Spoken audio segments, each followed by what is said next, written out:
This is Malaysia's coastal paradise of Penang.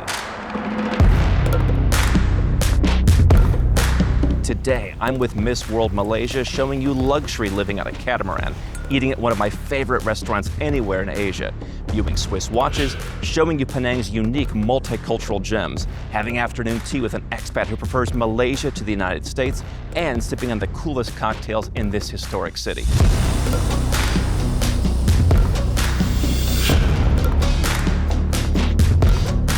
This is how to live like a king.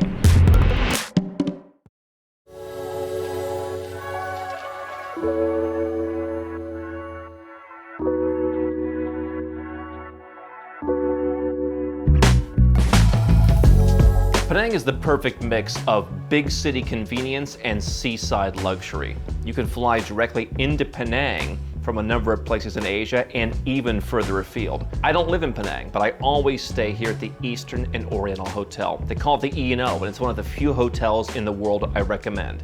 Where we are here in Georgetown is a historic city. This is a place that a couple or a family might want to come to and spend part or even all of the year here in tax-friendly Malaysia.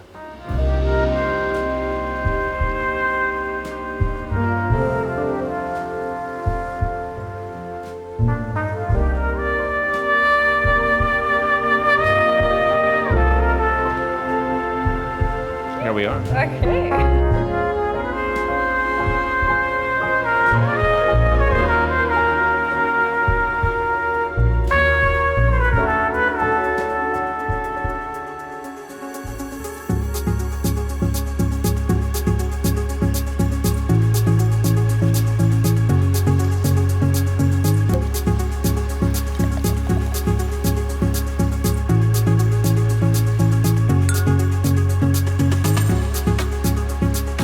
What do you think makes Malaysia so special? The people, for sure. People who come here don't want to leave, and yet when I tell them it's very open-minded, they don't really believe it until they come. Exactly. And they say, yes, nobody judged me for drinking, nobody judged me for what I wore, nobody judged me for my religion. They have their values, but they're not put onto you. Very true. Over here is the Penang mainland, Butterworth, and then over here is the island. It was interesting that up until recently, this was a majority Chinese area, and the only area in Malaysia that's like that. And I think there's a little bit different vibe in Penang for that reason. It's very true. It's a crossover between two different cities that I very much love, that is KL and KK. And it's just the middle ground, and that's why I love coming here, to get the best of both worlds.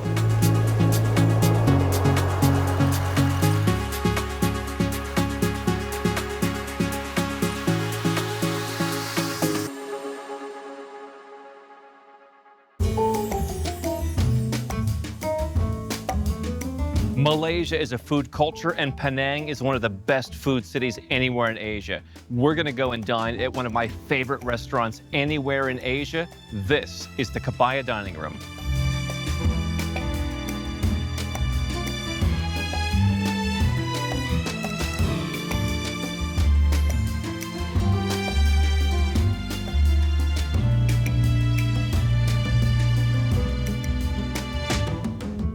Very good. Name is Henderson. Good evening. Thank you for coming. You can to start with a starter tea. It's a Funan jasmine tea. Before you start your entree, you can to refresh as a palate cleanser for this special created from Funan, China. Thank you. Enjoy tea. Thank you. To Funan, China. Okay. A lot of people are afraid of not being welcome somewhere, and they think when things get bad, the foreigner will be at a disadvantage. Right. So why do you think that Malaysia is so welcoming to foreigners? Okay, so I might be a bit biased about this, but because I'm Malaysian, I know how welcoming our people are. It's part of the culture. Even if you migrate from one state to another, we're very welcoming towards each other. So I can only imagine how much more welcome you would feel as a foreigner coming into Malaysia, because we're very big at introducing our culture and even our food to people. The food is the national pastime. Top. People will say, in Asia, you'll never totally be accepted if you look like me. There's a saying in Malay, di mana bumi dipijak, di situ langit dijunjung, which means you should respect the sky of which the land you stand on. When Malaysians travel, we also believe that we should respect the culture and the people of that land. So we also expect the same tolerance when people come and visit our country. Talk about, you said Baba Nyonya. Right. Baba Nyonya. Okay, so they called themselves the Baba Nyonya. Yeah, they were given the term, and now there's descendants of the Baba Nyonya everywhere, not just in Penang. So where were the Baba Nyonya from? I think descendants from China who actually traveled to Malaysia, and they landed, I think one of the places was here in Penang. And they just migrated here, they lived here, they had their own families. But again, like I said, they integrated into the Malay culture, which is why it was very interesting for me to see Chinese descendants wearing kabaya, because that's part of the Malay culture. Yeah, it's very nice. People speak their own different languages here, right? If you're Malay, you speak Bahasa Malay. There's a lot of different languages, right? But I think even through our education institutions, we do learn a great deal of English. What's interesting to me to watch is how Malaysia was a longtime friend of the United States. I think a lot of people are realizing maybe the US isn't their great friend, but a lot of Malaysians really are leaning more towards China now. I've always loved this saying, malu bertanya sesat jalan. That means if you're too afraid to ask for lead or to ask questions, then you will get lost. And for countries like China, they're so advanced in so many things, and they're great in their strategies, economically, socially, that it's great for us to look up to them. And it's great for us to ask questions so that they can point us to maybe a better direction here, locally. So you were part of Miss World, which is, I believe, the oldest beauty pageant. Correct. And one of the things that really frustrates me is there's this stereotype, I think it's more prevalent in the West, that if you're beautiful, that somehow you can't be attractive, and people get upset when they see beauty. And for me, one of the things about my lifestyle is you can find both. I'm curious, what are the stereotypes about who won a pageant, right, has a high-level research job? Right. I think the reason why I work so hard outside of pageantry to be in research, for example, is because of the stereotype that I faced. I can't speak for the ladies that are outside of Malaysia, but I know, at least here in this country, not everyone is that open yet into, the idea of women being in beauty pageants. I'm happy that there's more dialogues about it, but I'm also an advocate for beauty pageants because I truly believe that if I didn't start 10 years ago, I wouldn't even be here speaking like this because I was so timid.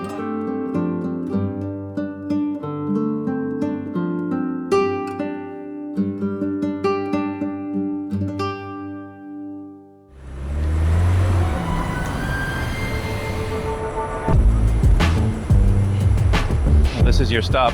Well, good night. First, how about a drink at my place? Your place. Is it close? Very. All right, one drink then.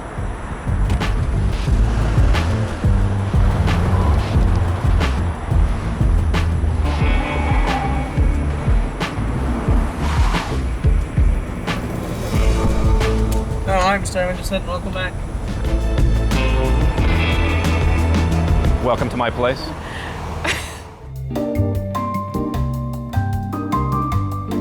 You have the best sour menu anywhere in Asia. So they have, of course, the world famous Clover Club from New York, but they also have the New York Sour, which is basically a whiskey sour with red wine. So these are my two suggestions. Okay. So which one are you going for? I have the New York Sour with floated red wine. Then I'll try the Clover Club. Perfect for the ladies.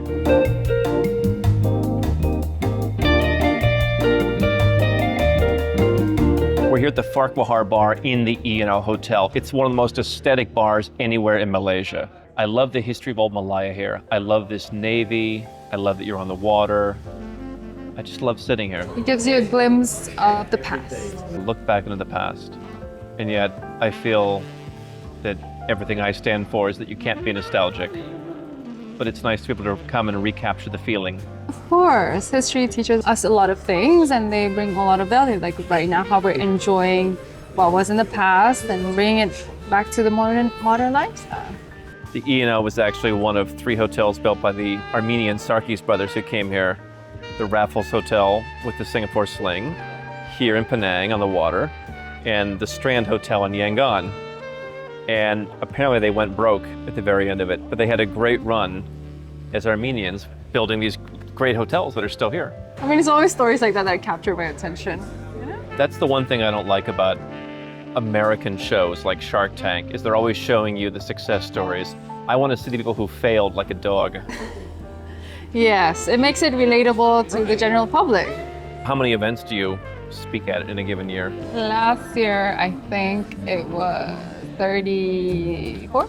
34 events you spoke at last year. Yes, in KL and in KK. Really? And what do you talk about? I don't tell people to take sides. I give them my opinion and I let them make their own decisions. Seems like so emblematic of life in Malaysia, Yes. where so many people in the Western world right now, everyone around them is telling them you have to take a side, Exactly. and you're either on our side or you're not. Exactly. And what's so refreshing here is it's not just binary. Right. There's many sides and people are far less judgmental politically. In Malaysia, is it true that only non-Muslims can participate in an international pageant?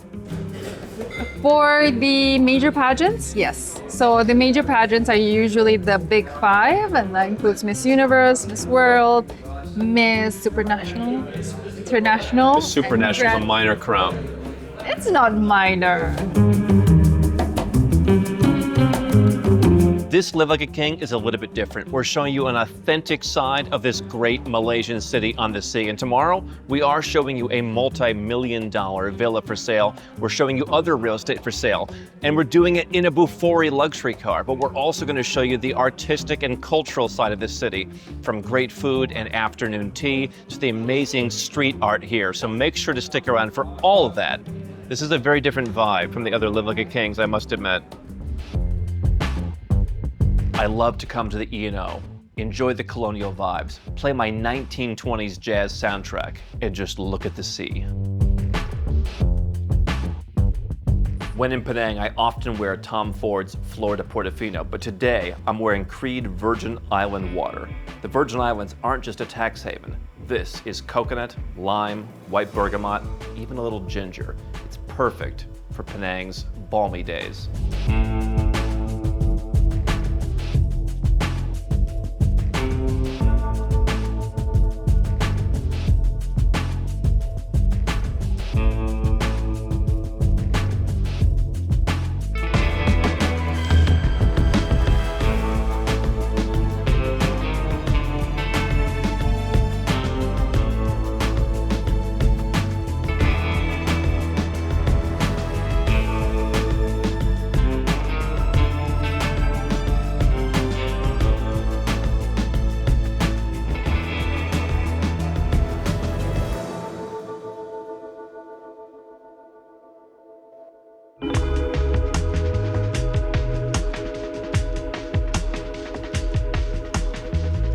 Hi, welcome to Swiss Watch. So this is the top watch store in Penang. Yes, correct. We will bring 3 top female models over here and also the top 3 male models as well. Actually, each watch, they do have a specific history behind it. First, we'll go to this main watch. Why this is the top selling watch? Because this is the Tang Cartier Francis. It's actually been worn by Princess Diana herself. I love the Cartier tank watches since I was 12 years old. There is something interesting here, I think, in Asia about the best seller. I almost want the worst seller. I want something that no one else is wearing. Yeah. But the focus here is what's the best seller. For our best seller is actually here. This is actually we prepare for the male's watch, but actually it's unisex. For this generation, they wouldn't mind it's a bigger watch or a smaller watch. They just go it as long as it fits their wrist. Okay, so this one is actually a tribute. It's not with the actual movement and everything, just they redo it exactly the piece that now Meghan Markle is wearing. Meghan Markle wears this watch. Correct. That should dissuade anyone from wanting to wear that watch then. This watch, actually, in Malaysia, this one will cost you around 97. 97,000 RM? Yeah. How many grams of gold is in that? 300 grams like that. So the watch itself is about 300 grams. Yeah, correct. With some 18 karat gold. It's solid, This- everything. It's a solid 18. Yeah. Might take 2. 2. Okay, I was thinking 3, but okay. Can be humble and take 2. The next one, this is actually a tribute from JJ Lecoq. So this, if you know about JJ Lecoq brand, actually this brand is actually you can nickname it as the watchmaker among watchmakers. They make this brand, they sponsor all of their movements to all of the brands. If now you can see up to date, every brand they are using their movements. This is the one that started it all. Yeah. The Ferrari of watches. Yeah, correct. Yes.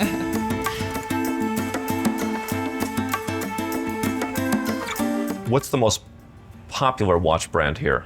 It's actually Cartier. Cartier, really? Yeah, but if you're looking for the prestige type of level, it's actually JJ Lecoq. What do you sell the most of here? Because I see you have Rolex next door. We do sell a lot of Cartier, Jaeger, and also Tudor as well.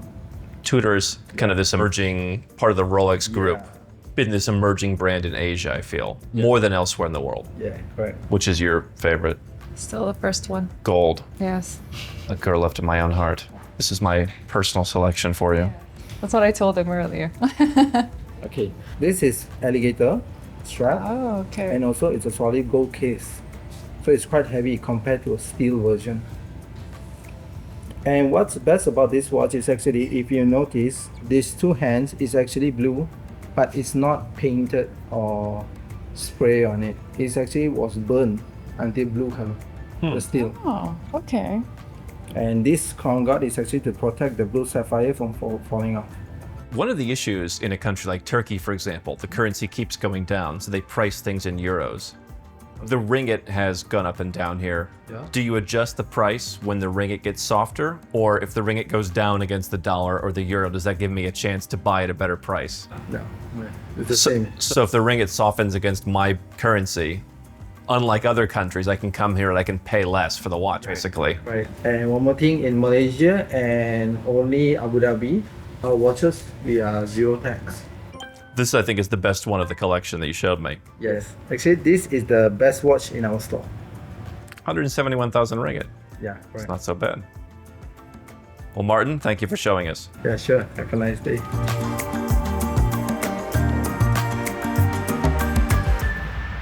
We're here at the Gurney Paragon Mall. It's the newest mall in Penang, and we're at Captain Batik. Even the Prime Minister shops here, and we're going to tell you how they're growing a business, bringing the supply chain back to Malaysia.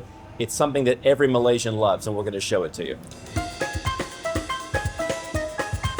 Faisal, selamat pagi. This is Wenanita. So, this is Captain Batik. And right now we're in Captain Batik, where we will be a little bit more educated when it comes to the creation of the batik that we all Malaysians are very proud of.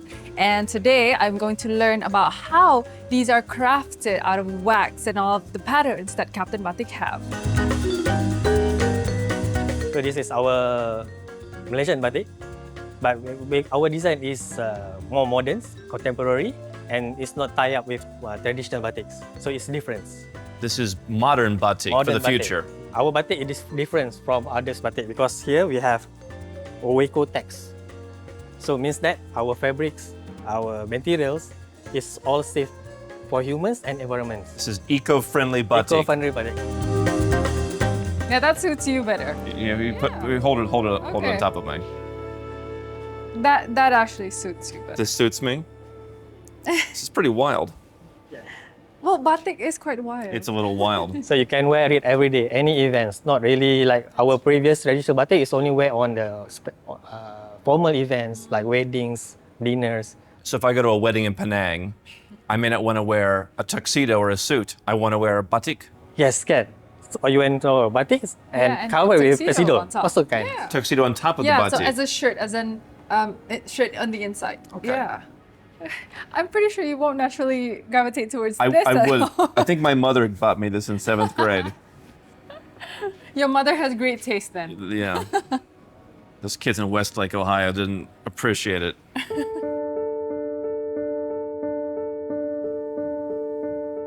So what's the difference in these shirts here? Okay, we have a few techniques. So this one we use iron block. We put it to the wax and chop into these fabrics to make the design. So this shirt was actually made with wax? Wax, correct. On the original On the print? fabric, yeah. And then you copy the print? Yes. Right.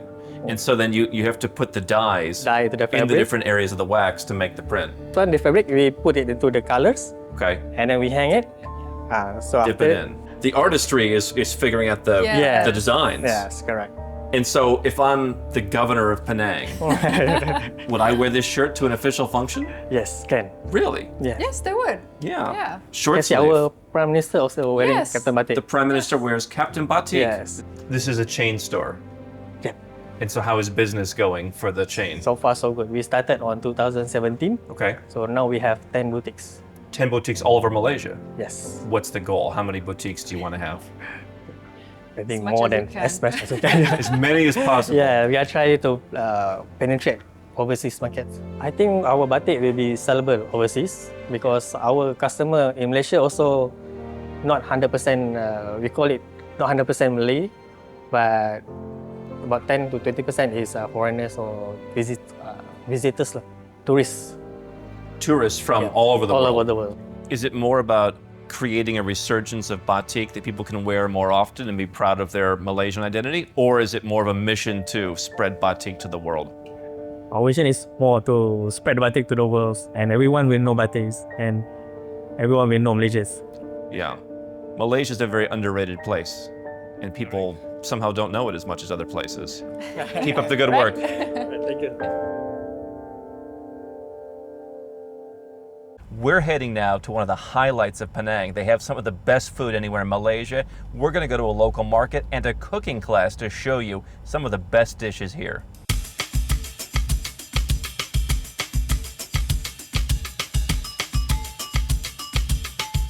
Gotta stop wearing Gucci to wet markets. Never gonna regret wearing Gucci at the market. Hi. Andrew. Hi, I'm Samuel. Nice to meet you. I'm Buena. Hi, nice to meet you. We're gonna walk carefully. Yeah, sure. Good. We will going to do some laksa, but I will do some prawn version laksa. So we had to get some very good prawn from here.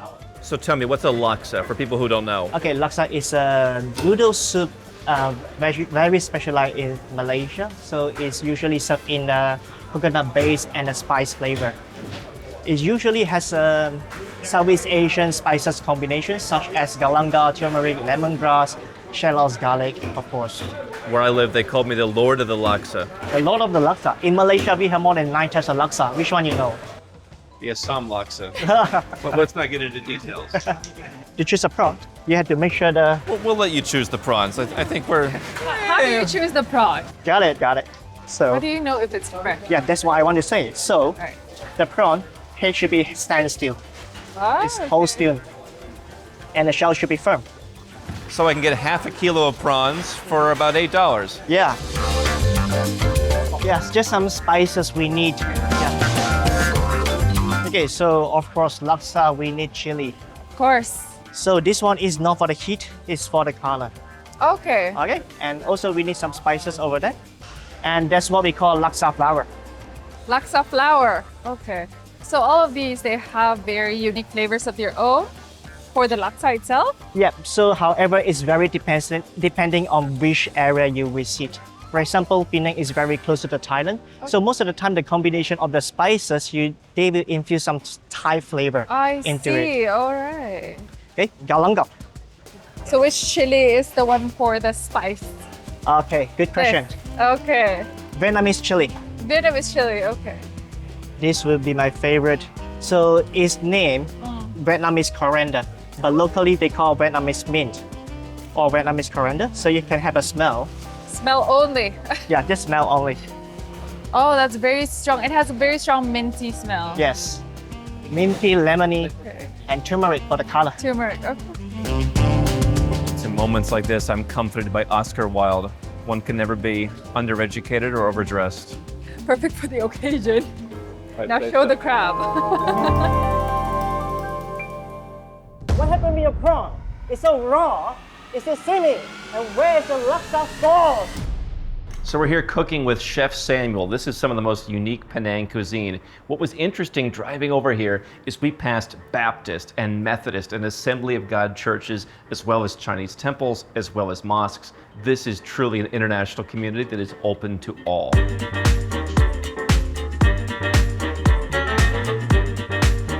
So we open it up like this. Is there such a thing as too much sambal? It's never too much sambal. All right. I'm focused on quality over quantity. Okay, we'll see who wins then in the end. It's not a competition, as you said. Mine is juicy and succulent. Okay. Plating. The head has come off. The jokes just write themselves. Is this right, Chef Samuel? No, No, insult him. What's too loose? the sambal. The sum? So you get to stuff you have it to- in. You have to pack. Okay, really? Okay. Well done. You may take off your gloves. More and gloves. You can change it now. Is Malaysia the #1 rubber country in the world? Yes, we are. Yeah, I think so. There's no shortage of gloves. Yes, before that, spray some oil as much as you can. Okay. Well done. Very nicely. So how long does it usually take for it to cook? Depends on the size. For this one, it's roughly 5 to 8 minutes. 5 to 8 minutes. So what's next? Laksa. Okay. You pour in to the bowl on the noodles. Then hold the noodles and pour it back. Repeat for 3 times. So this is how the local warm the noodles. We don't have to boil the noodles. The noodles cook. So the noodles right now are cold. Yes, room temperature They're room temperature, and we're going to basically cook them by by the broth. Pouring Putting it the in broth and out off and 3 on. times. Yes. Okay. So how I hot repeat. is the broth right now? Boiling. And I pour like lots of it on, so How it much covers. do you need? Cover it. Cover it all, That's it. Then pour it back. and then I pour it back. But how do I hold all these noodles? So you just use use the the ladder. spoon. I don't know how to help you now. That's better. Show us, Chef Samuel. So you just, yeah, okay, you just do it like that. But you're gonna get some noodle in there. Just a little bit. You're gonna get a, okay. I'm striving for perfection, Chef Samuel. Get on. Okay. Okay, that's enough. Ooh. The noodles are out of control. Is there room for the prawn? That one is a side dish. Oh. This one is a topping. Oh, it doesn't go with the laksa. Okay. Okay. Show me your plating scale. Oh Lord. Okay. Okay. Just jam And it then all what in. goes next? And so everything goes in raw, basically. Yes. And then this one arranged nicely on top.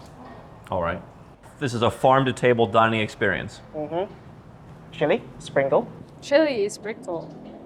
This is the one you told me earlier that it's just for garnish and not. It's not for spicy, the flavor, right? for the sweetness, not Right. for the food. Okay. I think that's enough. Calamansi, here. You want all of them. Let's get it in there. Okay. Calamansi, Yeah, aside here, on the side. Can I squeeze it? if you want. I can squeeze it around. I'll squeeze it on my side. Prawn, Prawn. any direction you want. Any direction I want. Well done. There's a laksa. Laksa lemak, That was easier than it looked. Laksa lemak. prawn version. Okay. So is this what Penang is famous for? I know, Penang famous of Assam laksa. How are our prawns doing? Let's do the final turning. Okay. So how do you know when it's perfectly cooked? The curd. Usually prawn cook very easily. The prawn like this shape, when it's cooked, it looks like Right. sea cooked. Okay. When it's old, it's overcooked. Okay. When it's it's overcooked. Yes. Do most people eat laksa wearing Lora Piana? No. What would you wear to eat laksa? Batik? Batik. Whatever you want. Safety first. This is the moment you've all been waiting for. Is that okay? Yes. All right. Mom, I'm cooking. Shall we eat? Yes, let's go. Let's eat. And you can buy this in a lot of places all around Malaysia for very low price.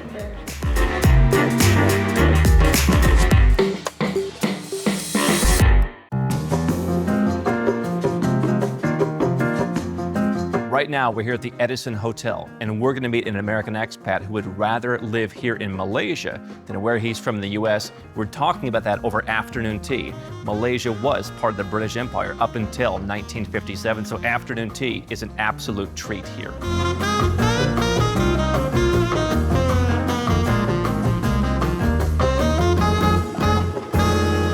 Welcome, Ben. Hi, nice to see you. So have you been here to Penang before? Been maybe 5 or 6 times. You're the expat voice of Malaysia, and you said you not only want to show Americans Malaysia, but you're building a bridge for Malaysians to understand other cultures, you feel? Yeah, I think it's such a growing expat scene in Malaysia, especially in KL. It's like, I think in the last year, I didn't come to Malaysia prior to that, but hearing what locals say, it's becoming like exponentially more. You think Malaysia's finally getting the international recognition it deserves? I think so, yeah. It's always been Bangkok. Tell me why you think Malaysia is superior to Thailand. I think Thailand has become almost overpopular, a little overcrowded, getting progressively more expensive, and maybe is known to attract a certain type of tourist, certain type of expat, like a more of a party-centric expat, less of a family-oriented person. So the people who are not looking for that, the people who are a little more composed, a little bit more,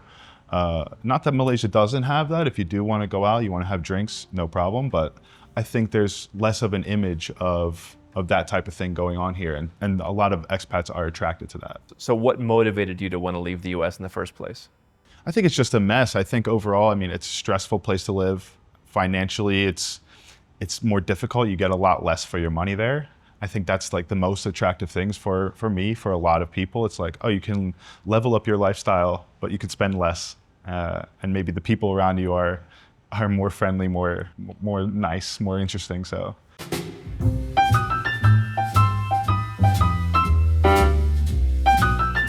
This is a proper Malaysian afternoon tea. Yes. You can come to other hotels and you can get sort of the British traditional coronation chicken, crumpets. This is a taste of Malaysia. To Penang. To Penang.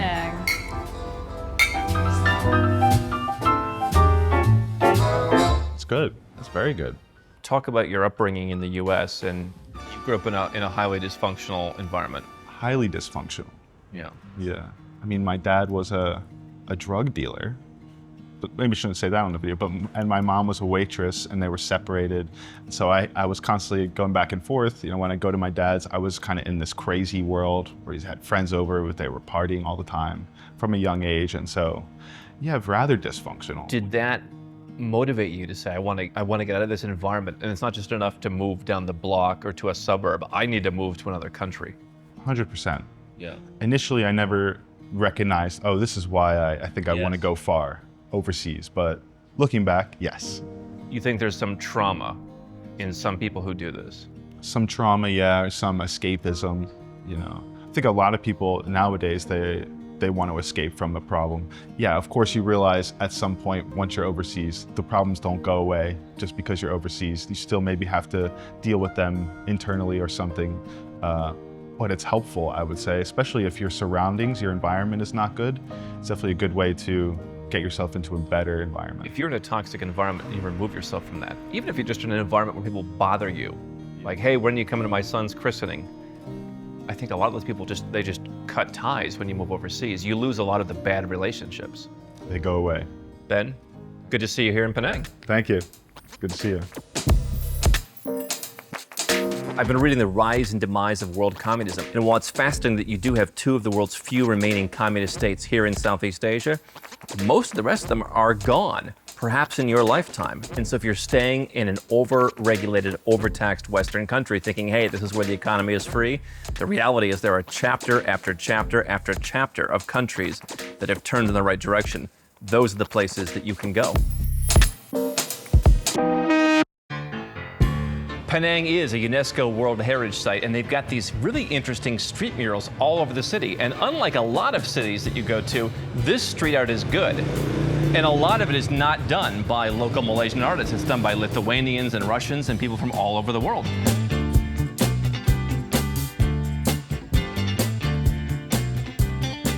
We told you in Live Like a King, Yerevan, that Armenians move all around the world and do business, including to right here in Penang. This is Armenian Street. Not only were the Sarkis brothers who built the Inn and a hotel from Armenia, but other Armenians have come here over the years and made their mark on Penang.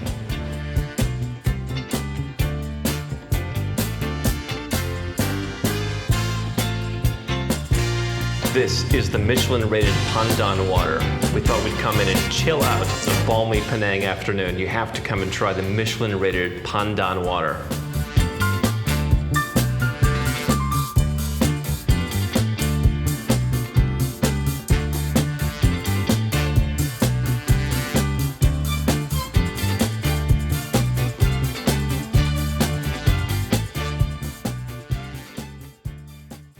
So we're here at the first property in Penang on the luxurious Gurney Drive. We're going to see a condominium first, and then we're going to go and see a $1 million plus villa. Now, the thing to look out for here in Asia is, number one, you want to negotiate property prices. Number two, properties aren't staged the same way you might see in the United States, for example. So you're not going to see a property that's ready to move into. Anything I've bought in Asia, I come in, I do a lot of cosmetic renovations, but I think the bones here are good.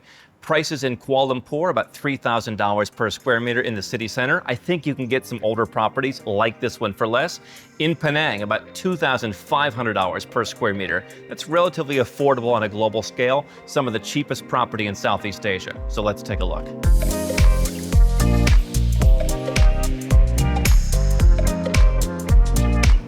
Hello, hi. Hi, nice to meet you. Nice to meet you. Welcome. This way. This is a view. Yeah, this is Gurney Drive view, right in the middle of Gurney Drive. So this place here, we are at 5+1 rooms, and then we also have 4,400 square feet. It's freehold, and we are at a high floor. It's 32 stories in total, and we are at the 30th floor. You're almost the penthouse. You do use square feet here in Malaysia. Yes. I spent so many years adjusting to square meters only to come here, and it's in square feet. So it's about 409 square meters, I believe. Around there. You have one full circle, so you get 360-degree view. The west sun, morning sun, one floor, one unit. What a view. What I like about this Gurney Palace, it's a little bit old. It's done in 2004, it's around 22 years old, but the building structure and the design and the layout is very nice. And so property in Malaysia generally sells in ringgit. Yes. What's the sales price on this? This is 3.8 million, slightly negotiable. Right, yeah. I think generally in Asia, people come and they want to negotiate prices. So it's about 800,000-ish dollars, a little more than that. 4.5, yes, correct, around there. So you're right around the $2,000 per square meter mark, which I think is relatively on point with Penang. And you've got this full view all the way down from the cruise ship terminal. Yeah. There's the E&O Hotel and the Victory Annex, and then this brand new area they're building. We are like 10 minutes walking distance to Gurney Paragon Shopping Mall and Gurney Plaza, and then another 10 minutes you reach town already. So for someone who loves Malaysia, they're looking at Kuala Lumpur, but they want this view, Penang's the place to go. Correct, that's right. Most owners of the building have this as a room, but they turn it into like a TV room, a reading room, you know, and it's connected to the balcony as well. You can see there, you can see the shopping mall from there, you see Paragon, Gurney Plaza. It's 10 minutes walk from here. This is your master. It's quite very sizable. You look at the morning sun, the west sun rise over here. Well, we know the air conditioning works because it's freezing in here. This has to stay. Can you imagine yourself draped in Not really, in but that? if you want to keep it, that's your choice. And there's some more balconies. Yep. What I like about Gurney Palace old design is that every room have balcony. This is the mini wardrobe. This is a small one. We'll get to the real one later. Okay. Oh, that's a real one. This is his wardrobe. Yeah, his wardrobe. This is the pre-wardrobe. Pre-wardrobe, yes, correct. Oh, she's already taking over both. For your pajamas. I'm left to a little sliver.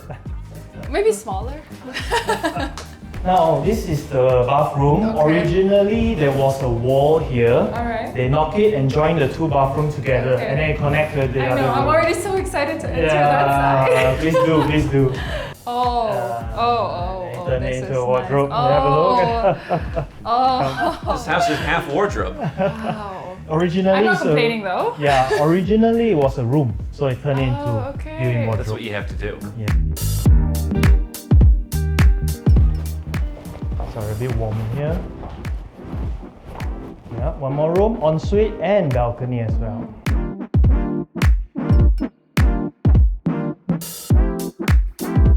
So this is a kitchen. The owner loves to cook. So yeah, she really spent a lot in the kitchen. Like all these are custom made, everything. All the things put in here. All this thing all put in, all properly done. All this. See? And it's a more serious kitchen. Right, and I know that she designed it because it has almost the same vibe that the closet gave me. Yeah, it's a golden touch design. Also, her concept design is a lot of circular shape. So if you design over the whole house, there's a lot of circular design everywhere. Okay. Right. We Okay. want to And this is look the at extra back. room. Yeah. All got balcony all around the circle. This is another like a back storeroom, a big oven here. And open this. Let's see here. This is the laundry area. Could be a room, could be mixed room. This is the +1. So here, and then there's also a view behind. That view is nice. What people like about Malaysia is you can have freehold property here. There's no restrictions as you'd have in Thailand where foreigners have to own a certain percentage. And foreigners can even own land. Yes. If you own landed, it will be minimum purchase, or there's a cap. For high rise will be 1 million minimum. For landed houses or shop lot anything, minimum 3 million ringgit. Right, so for a landed property, what we call a house, as a foreigner, you have to spend 3 million ringgit to buy that with the land in the state of Penang. But pretty much the number all across Malaysia, if you're buying in a condominium, is 1 million ringgit. Yes, correct. Pretty. They're different by states, but roughly around there. So this unit, it's come with 2 car parks, both shaded. They come with a swimming pool and a gym as well. And then the maintenance fee per month. The only expensive thing is the maintenance fee. This one is roughly around 900 ringgit a month. So it's going to cost you about $180 a month to run this. That's all. Yeah, so a little over $2,000 a year. And lastly, about Gurney Palace, what I like about this place is that low density. This whole building, only 29 units, that's all. 1 per floor. Yeah. Only 29 residences. So you're on your own floor. Yeah, very unique. You can make all the noise you want.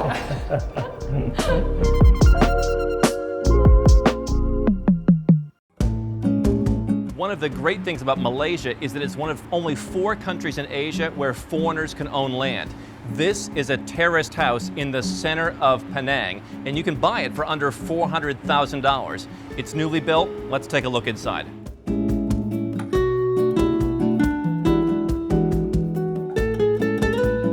So what I love about Malaysia is foreigners like myself, in case you didn't guess, can come here and we can buy our own land and we can have a house. So that's right. 2 years old?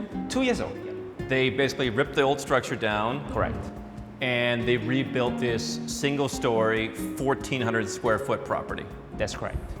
For sale for 1.4 million ringgit. Yeah. So under 400,000 US dollars, I can come to tax-friendly Asia and I have my own little paradise. All right, beautiful. Well, show us around. The villa concept is about Mediterranean concept, and why we have this inspiration is because when we were traveled to Bali on our honeymoon trip, and then we stayed at a few like stunning villas in our Bali trip, and that's why we were thinking like, why not we bring this concept back to Penang, our hometown.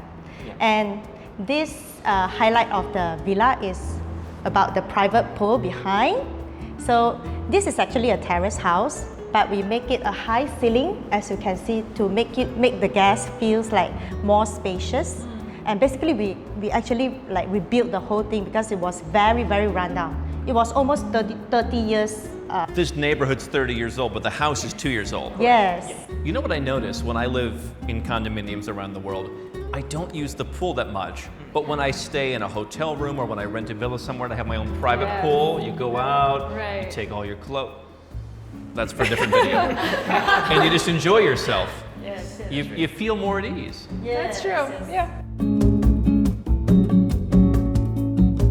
So basically we have 3 bedrooms in this villa. So this design, you can see that we have this curve here. It's like really Mediterranean concept. And then with a skylight on the top because we don't have enough natural light. It's actually not, it's actually lighter than you would expect. Given that you don't have an actual window. Yes, yes. One of the challenges I have in Malaysia that you've solved is people go over the top with the decor, weird patterns, stuff that doesn't match. I just come in and rip it out. Here you've got the nice recessed panel, you've got the lighting built in, it's simple, it's classy, and you've really gone with the open concept here, even just the open wardrobe. It's like your own private sanctuary. Yeah. Bring a glass of white wine. Yeah, that's nice. Looking at the skies. I love the sort of urban, I mean, like, okay, you have the power lines. I have to say, there's a certain charm where you have the rooftops, and you have the buildings, the mountains, the background, and just, you feel like you're part of it and yet so far away. That's right. Yeah. By the way, are you selling it furnished? Yeah, furnished. Yes. Because I love the plants, I love the mirrors. We actually put this mirror is because of to double up the money feng shui. Prosperity mirror. Prosperity. I'm still trying to connect her with the Eastern European thing. She keeps putting her purse on the floor. Her money's gonna fly out. Oh, wow. So tell us about the neighborhood here in Penang. Where are we right now? Okay, we are literally at the center of the island. So we're just 10 minutes away from Georgetown, because Georgetown is a city of Penang. And we are around 15-20 minutes from the airport. So the location of this villa is very strategic. Wherever you want to go is pretty much 10 minutes, 20 minutes, that kind of journey.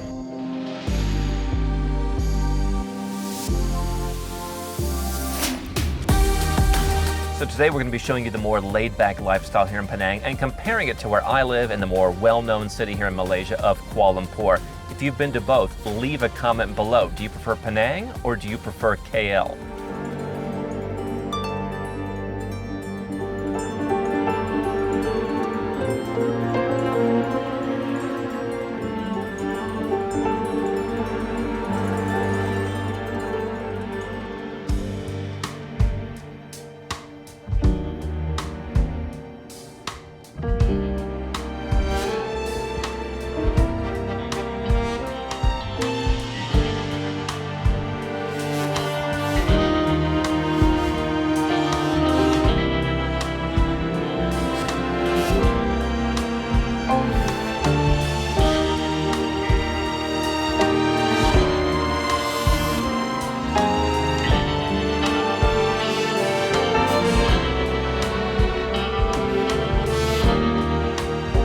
I think we've determined this is a city for someone who wants a more laid-back lifestyle, is willing to accept a bit slower pace, fewer conveniences, but they love that beautiful sea smell.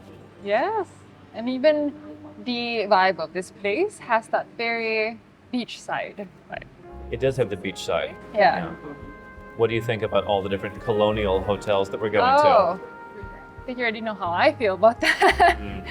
But I do love a bit of a historical throwback when I go to these places. Like you said, it's nice to be in a situation where we haven't lived the lifetime that people from the past have, but it's nice to have a glimpse of it. Like this place. For my part, I'm glad I can be the corrupt imperialist invader that you've spent your evenings in Penang with. You know what? I still appreciate you.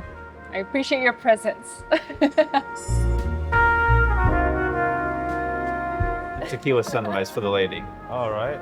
Old-fashioned for myself. All right. Tell us about the brandy bottles. This is the limited edition brandy from the China Changyu. So who built this house? The same owner built this wine. So this is a rabbit, and then this is the dragon, and this is a snake. So it's a different, it's a different edition. Can you get a shot, or you have to buy the bottle? Yeah, you can buy the bottle, yeah. So price will be 1,899 ringgit.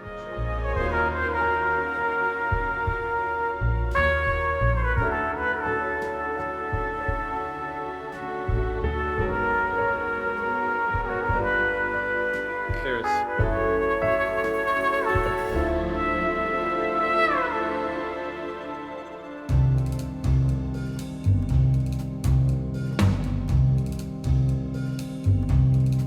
We're ending our adventures in the UNESCO World Heritage Site listed Penang at a UNESCO World Heritage Site hotel. We're at the Blue Mansion. The restaurant behind me is Indigo. We're gonna have an amazing 5-course menu with wine tasting. It barely costs $100. And if you've watched our other Live Like a Kings, you know that's an incredible value. That's what Malaysia is known for. That's what we're going to showcase here, along with some amazing wines from around the world.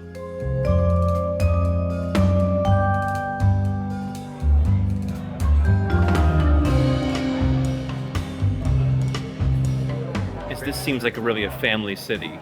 It is. Talk about family values in Malaysia. Family values, I think for a lot of, especially when we say ketua keluarga, which means the leader of the family, we still do have that in our culture where it's usually quite patriarchal still. They do always put the family first, and I know that personally based on experiences with my own family. So family values are alive and well here. Yes, put family first. And there are different religions, but do you think religion is important to most people here? Religion is important to people here, but we do respect each other's beliefs. You can be Islam, you can be Buddhist, you can be Catholic. Of course. So for someone looking for a place that still is more traditional, I think this fits the bill. Yes, it has the perfect balance. While allowing certain progressive freedoms and non-judgmental attitudes. Correct. Yes. Hello, ma'am. Hello. This is our first dish. This is called laksa kapilini. Kapilini is kind of pasta with some laksa foam. So laksa is inside the foam. So you better mix it. I think you will have the better taste of this. Thank you. Hi, excuse me. I'm sorry. Hi. Basically, I would like to serve you some wine to pair with your first course. This wine is basically from China, and this winery is one of the biggest and oldest winery in China. So the first course I would like to pair with their Riesling. Right? And this is the owner's winery, as I understand. Yes, the owner of this oldest. hotel. Yes, you're right. It's an honor. Okay. Thank you. Chinese Riesling. Who would have thought? The second course that we serve to you is basically Hokkaido Scala. So please enjoy. Thank you. So you've seen how you can live like a king here in Penang, whether it's a great cup of coffee or a duck stall on the street, all the way up to amazingly affordable luxury villas and Michelin-star dining.